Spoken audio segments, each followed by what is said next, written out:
இந்தியாவின் சிலிகான் வேலிக்கு இப்படி ஒரு நிலையா? பெங்களூருவிலிருந்து மூட்டையை கட்டும் டெக் நிறுவனங்கள். காரணம் என்ன? பார்க்கலாம்.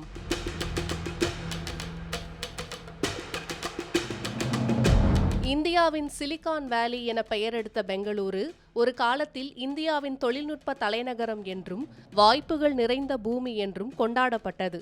ஆனால் தற்போது பெங்களூருவின் வசீகரம் சமீப காலமாக குறைய தொடங்கியுள்ளது. வேகமாக வளர்ந்து வரும் ஸ்டார்ட் அப் கலாச்சாரம், உலகளாவிய ஐடி நிறுவனங்கள் மற்றும் வேலைவாய்ப்பை தேடி வரும் மக்கள் தொகை அதிகரிப்பு ஆகியவற்றால் பெங்களூரு தற்போது உள்கட்டமைப்பு இல்லாத வேகமான நகரமயமாக்கலின் அழுத்தத்தால் தத்தளித்து வருகிறது. இதனால் பெங்களூருவில் வசிப்பவர்கள் கடுமையான மன அழுத்தத்துக்கு ஆளாகி உள்ளதாக சொல்லப்படுகிறது. இந்நிலையில்தான் பல ஐடி வல்லுநர்கள் இந்த சிரமங்களுக்கு பயந்து பெங்களூருவை விட்டு வெளியேறி அருகிலுள்ள சிறிய நகரங்களை நோக்கி செல்ல தொடங்கியுள்ளனர்.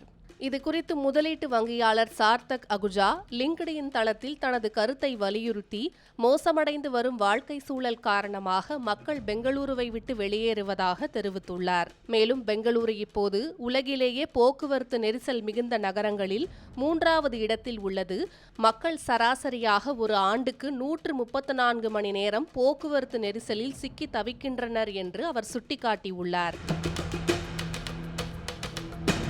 போக்குவரத்து மட்டுமின்றி கட்டுப்படியாகாத வீட்டு விலைகள் மற்றும் குடிநீர் பற்றாக்குறை ஆகியவை இங்கு வாழ்க்கையை மிகவும் மோசமாக்குவதாக அவர் கூறுகிறார். பெருநிறுவனங்களின் இந்த வெளியேற்றத்தால் அதிக பலனடைந்துள்ள நகரங்களில் ஒன்று மைசூரு.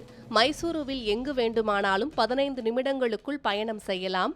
மேலும் இங்குள்ள வாழ்க்கை செலவு பெங்களூருவை விட 10% முதல் 20% வரை குறைவு என அகுஜா தெரிவித்துள்ளார். மைசூருவில் கடந்த ஓராண்டில் சொத்து விலைகள் 50% வரை அதிகரித்திருந்தாலும் அவை இப்போதும் பெங்களூருவை விட 30% முதல் 50% வரை மலிவாகவே உள்ளன. மைசூருவில் அடுக்குமாடி குடியிருப்புகள் 60 லட்சம் விலையிலிருந்தே தொடங்குகின்றன. அதே சமயம் 2023ஆம் ஆண்டில் கட்டி முடிக்கப்பட்ட பெங்களூரு மைசூரு விரைவு சாலை இணைப்பை மேம்படுத்தி இந்த இடம்பெயர்வு போக்குக்கு மேலும் ஊக்கமளிக்கிறது என்று தெரிவித்துள்ளார். இதன் காரணமாகவே முன்னணி ரியல் எஸ்டேட் டெவலப்பர்கள் மைசூருவில் நீண்டகால முதலீடுகளை செய்ய ஆர்வம் காட்டி வருகின்றனர். கடந்த 10 ஆண்டுகளில் மெட்ரோ நகரங்களில் கண்டறியப்பட்ட வளர்ச்சி இனிவரும் 10 ஆண்டுகளில் 2ஆம் நிலை, அதாவது டயர் 2 நகரங்களில் இருந்துதான் வரும் என்று அவர் கணித்துள்ளார்.